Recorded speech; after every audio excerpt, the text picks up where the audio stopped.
Hi, this is Shabna Jain. நாங்கள் இன்றைக்கி மாணவர்களுக்கும் ஆசிரியர்களுக்கும் இடையிலான உறவு எப்படி இருக்கணும், அது எப்படி இருக்கக்கூடாது, அதற்கான பவுண்ட்ரிஸ் என்னதுன்றதை பற்றி பேசுவோம்.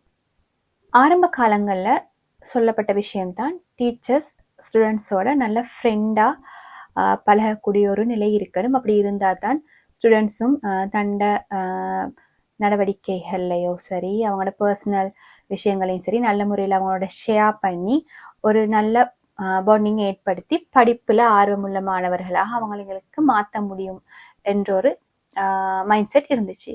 பட் இந்த காலத்தில் இந்த ஜென்ரேஷனில் நாங்கள் பார்க்குற மாணவர்கள் மற்றும் ஆசிரியர்களோட உறவு முறை இந்த ஆசிரியர் மாணவரன்ற தாண்டி நண்பர்களாகவோ இல்லாட்டி பெற்றோர் பிள்ளைகள் என்ற உறவாகவோ மாறினால் அதில் நிறைய சிக்கல்கள் ஏற்படுறதை நாங்கள் பார்க்குறோம்.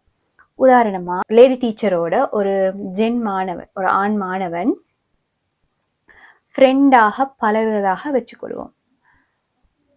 காலப்போக்கில் தண்ட நண்பர்களுக்கு இடையில அவங்க பேசுகிற பேச்சுக்கள், அவங்க செய்கிற விஷயங்களை இந்த ஆசிரியரோட செய்ய முற்படுவாங்க. அது உதாரணமாக அவங்களோட கிளாஸ்மேட்ஸை அவங்க கேஷுவலான சில வேர்ட்ஸை கொண்டு அழைப்பாங்க. அதே மாதிரி இந்த குறிப்பிட்ட ஆசிரியரையும் அந்த மாதிரி பட்டப்பெயர்கள் வச்சு கேஷுவலாக ஆசிரியர்களுக்கு கொடுக்க வேண்டிய ரெஸ்பெக்ட் இல்லாமல் ஜஸ்ட் ஒரு ஃப்ரெண்ட் என்ற ரீதியிலான ஒரு உரையாடல் அவங்களுக்குள்ள ஆரம்பிக்கும். இது காலப்போக்கில் பல பிரச்சனைகளை உருவாக்கும். அதே மாதிரி இன்னொரு உதாரணத்தை நாங்கள் பார்ப்போம். ஒரு தாயாக தந்தையாக நினைச்சு ஒரு பிள்ளை எங்களோட பழகுதுன்னு சொன்னா அந்த தாய் தந்தையர்கிட்ட அந்த பிள்ளை எதிர்பார்க்கிற எல்லா விஷயத்தையும் எங்கள்கிட்ட இருந்தும் எதிர்பார்க்கும். பட் அந்த எல்லா விஷயத்தையும் எங்களால பூரணப்படுத்த முடியாது என்றதை நாங்கள் முதல்ல விளங்கணும். ஸோ பிள்ளையிட எதிர்பார்ப்புகள் காலப்போக்கில் உடைய ஆரம்பிக்கும். ஏன்னா அவங்க உங்களோட தாயாக தந்தையாக அந்த அப்படி ஒரு மைண்ட் செட்டில் பழகுற நேரம் அவங்க எல்லா விஷயத்துலையும் உங்களோட எதிர்பார்ப்பாங்க. பட் உங்களால் அந்த எல்லா விஷயத்தையும் நிறைவேற்ற முடியாமல் இருக்கும். ஏன்னா உங்களுக்கு ஒரு பர்சனல் லைஃபைக்கு உங்களுக்குண்டு பிள்ளைகள் இருக்காங்க, உங்களுக்குண்டு உங்களோட வாழ்க்கை இருக்கு. ஸோ நீங்கள் அதுக்கு கொடுக்குற இம்பார்ட்டன்ஸால இந்த பிள்ளை அவரை விடப்படுது. ஸோ அந்த பிள்ளையிட எதிர்பார்ப்புகள் நிறைவேற்றப்படாத போது அந்த பிள்ளைய மனநிலை பாதிப்புக்கு உள்ளாகுது. இதனால் அந்த பிள்ளையிட பாடசாலை நடவடிக்கைகளும் சரி, அந்த பிள்ளையிட பர்சனல் லைஃபும் சரி பாதிப்புக்கு உள்ளாகிற நிலையை எங்களுக்கு காணக்கூடியதாக இருக்கும். அதே மாதிரி இப்போ ஒரு ஆண் மாணவனோட ஒரு ஜென் டீச்சர் ஃப்ரெண்டாக பழகிறதாக இருந்தால் அவங்க கேஷுவலாக எல்லா விஷயத்தையும் தேவையானது தேவையில்லாதது எல்லா விஷயத்தையும் அவங்களோட கொசிப் பண்ண வெளிக்கிடுவாங்க.